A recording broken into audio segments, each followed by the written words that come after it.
سامنے علی مرتضیٰ ہے، سامنے طلحہ ہیں، زبیر ہیں، ابو ذر ہیں، فتح مکہ سے پہلے ہیں، والے بعد میں ہیں، ہزاروں صحابہ پہلے ہیں۔ وہ جو جانثاران مصطفیٰ ہیں ان سے کہہ رہے کہ تم میں سے کوئی مومن نہیں ہو سکتا جب تک کہ مجھ کو محبوب نہ بنا جائے۔ اتنے چاہنے والوں کے سامنے جب یہ کہا جا سکتا ہے، اس کی اہمیت کو آپ سمجھیے۔ سرکار سے ابو بکر، عمر، عثمان و علی کے سامنے یہ کہہ رہے ہیں کہ تم میں سے کوئی مومن کامل نہیں ہو سکتا جب تک کہ مجھ کو سب سے زیادہ محبوب نہ بنا لے۔ مطلب کہ محبت مصطفیٰ جب تک کہ پہلی پوزیشن پہ نہ پہنچ جائے کسی کا ایمان مکمل نہیں ہو سکتا۔ کیونکہ جس کو دنیا میں جو مقام ملا ہے، چاہے کوئی صحابی بنے، چاہے کوئی غوث بنے، چاہے کوئی قطب بنے، چاہے مبلغ بنے، چاہے داعی بنے، چاہے پیر بنے، چاہے مرشد بنے، یہ سارے رشتے محترم ہوتے ہیں مصطفیٰ کی نسبت ہی سے ہوتے ہیں۔ مصطفیٰ کو چھوڑ کر کے کوئی رشتہ اور کوئی ناتا، ان کو بائی پاس کر کے کوئی تعلق کسی کام کا نہیں ہے۔ شاعر کہتا ہے دنیا میں احترام کے قابل ہیں جتنے لوگ، دنیا میں احترام کے قابل ہیں جتنے لوگ، ہم سب کو مانتے ہیں مگر مصطفیٰ کے بعد ہم سب کو مانتے ہیں مگر ہم غریب نواز اس سے کیوں محبت کرتے ہیں؟ اس لیے کہ انا ساگر کو پیالے میں لے لیا نہیں، اس لیے مانتے ہیں کہ وہ عطائے رسول ہے، نائب رسول ہے، اس کے بدن میں عشق رسول خون بن کر کے دوڑ رہا تھا۔ انہیں دین پیارا تھا، تبھی تو سنجد چھوڑا، تبھی تو فیملی چھوڑی، تبھی تو علاقہ چھوڑا۔ مخدوم اشرف کو کیوں مانتے ہیں؟ سیکریفائس کیا ہے دین کے، رسول کے دین کے لیے، رسول کی مشن کے لیے، رسول کی تحریک کے لیے۔ اہمیت کیا ہے؟ اہمیت ہے رسول کی محبت، اور یہی بات جو صدیق اکبر کو پلائی محبت کا جام، وہ صدیق اکبر نے پی بھی لیا اور اس کو ثابت بھی کیا کہ جب بیٹے نے یہ کہا ازراہ فخر کی اے ابا جان، آپ جنگ میں کئی بار میرے سامنے آئے اور میرے پاس چانس تھا کہ میری تلوار آپ کا کام کر دے، مگر میں نے چھوڑ دیا کہ میرے ابا ہیں۔ ابا سمجھا نا، کفر کی حالت میں تھا تو اس نے ابا سمجھا، کفر کی حالت میں تھا پھر بھی اس نے ابا ریلیشن سمجھا، ابا سمجھا، میں نے چھوڑ دیا۔ تو صدیق اکبر ایک باپ، اگر صرف ایک باپ ہوتے تو خوش ہو جاتے کہ بیٹے نے اتنا چاہا، بیٹے نے اتنی محبت کیا، اپنے باپ کو جنگ میں چھوڑ دیا، ہم دوسری پارٹی میں تھے، وہ دوسری پارٹی میں تھا، پھر بھی اس نے چھوڑ دیا، اتنا محبت۔ ایک باپ کو اگر صرف وہ باپ ہوتا تو وہ خوش ہو جاتا، مگر وہ باپ نہیں تھا، وہ عاشق تھا۔ باپ ہونا اور ہے اور عاشق مصطفیٰ ہونا اور ہے، وہ اس سے نہیں خوش ہوا۔ کہا بیٹا تم نے چھوڑ دیا کہ میرا باپ ہے، لیکن اگر تم کو میری نگاہ دیکھ لیتی اور تم میرے سر میں آ جاتے تو میں نہ دیکھتا کہ تم میرا بیٹا ہے، میں تو وہ دیکھتا ہوں کہ کون مصطفیٰ کے صف میں کھڑا ہے، کون ان کی محبت میں صف میں کھڑا ہے۔ میری تلوار تمہارا کام کر دیتی۔ پتا کیا چلا کہ مصطفیٰ کا رشتہ سب سے اہم ہے۔ ماں باپ کا مرتبہ بہت بڑا ہے، مگر لا تعاطا فی المعصیت، لیکن اگر ماں باپ سنت کے خلاف، دین کے خلاف، شریعت کے خلاف کوئی آرڈر کریں گے تو لڑکا فوراً ریجیکٹ کر دے گا، اس لیے کہ اطاعت گناہ میں نہیں ہوتا، اطاعت گناہ میں نہیں ہے۔ میرے نبی کا یہ قانون ہے، لا تعاطا فی المعصیت، گناہ میں کوئی اطاعت نہیں ہے، برائی میں کوئی اطاعت نہیں ہے۔ ہم اطاعت اچھائی میں کریں گے، ہم نیکی میں کریں گے، ہم جائز کاموں میں کریں گے۔ تو یہ ہے محبت کا مقام، کہ جب تک کہ سرکار کی محبت ساری محبتوں پر غالب نہ آ جائے، کوئی ریلیشن، آج کل لوگ سمجھتے ہیں سرکار سے زیادہ تو آپ کسی کو چاہ ہی نہیں سکتے، اور کسی کو چاہتے ہیں تو سرکار کی وجہ سے ہی چاہتے ہیں، چاہے علم ہو، مخدوم اشرف ہو، غریب نواز ہو، غوث پاک ہو، ہم سب کو سرکار دو عالم کی وجہ سے چاہتے ہیں کہ یہ جانشین مصطفیٰ ہیں، یہ اطاعت مصطفیٰ کرنے والے ہیں، اور یہ مصطفیٰ کے دین کو، ان کے مشن کو پھیلانے والے ہیں، ان کے لیے قربانیاں دینے والے ہیں۔ اس لیے ہم محبت تو چمتکار میں نمسکار کی وجہ سے نہیں کرو، ہم محبت کے بھی تقاضے ہوتے ہیں۔ ایسا کیسے ہو سکتا ہے کہ سرکار فرمائے تم میں سے کوئی مومن نہیں ہو سکتا کہ جب تک کہ مجھے محبوب نہ بنا لے؟ تو یہ محبوب بنانے کا مقصد کیا ہے؟ محبوب بنانے کا کیا مقصد ہے؟ کیا محبوب بنانے کا مقصد صرف آئی لو یو بولنا یا تعلق نبھانا ہے؟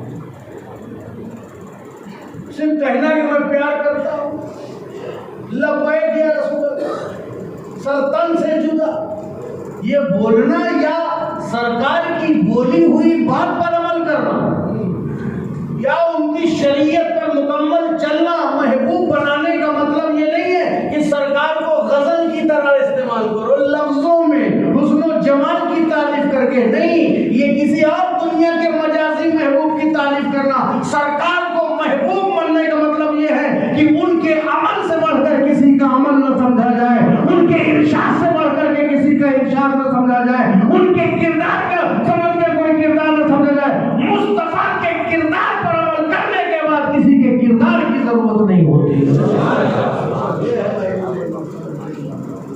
سب سے زیادہ محبوب ایسا نہیں ہے کہ پیر صاحب کو زیادہ چاہو سرکار کو کم، پیر صاحب کے نام پہ آپ کو حال آ جائے اور سرکار کے نام پہ آپ کو کوئی کیفیت نہیں ہو، بابا کے نام پہ آپ جھوم جاؤ تو سرکار کے نام پر آپ کو کچھ نہ کچھ چیز نہیں۔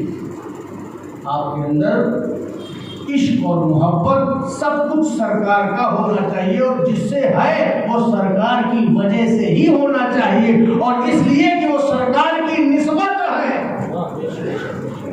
جیسے منہ مبارک کی کیوں آپ عظمت کرتے ہیں؟ نسبت کی وجہ سے۔ حجر اسود کی کیوں عظمت کرتے ہیں؟ نسبت کی وجہ سے۔ ہر چیز کی عظمت نسبت کی وجہ سے۔ وجہ سرکار ہے، وجہ سرکار ہے، وجہ نبی ہے، ہمارے آقا ہیں، وہی مدار ایمان ہے، وہی جان ایمان ہے۔ اور جان ایمان تو حضرت عمر فاروق نے بھی ثابت کیا،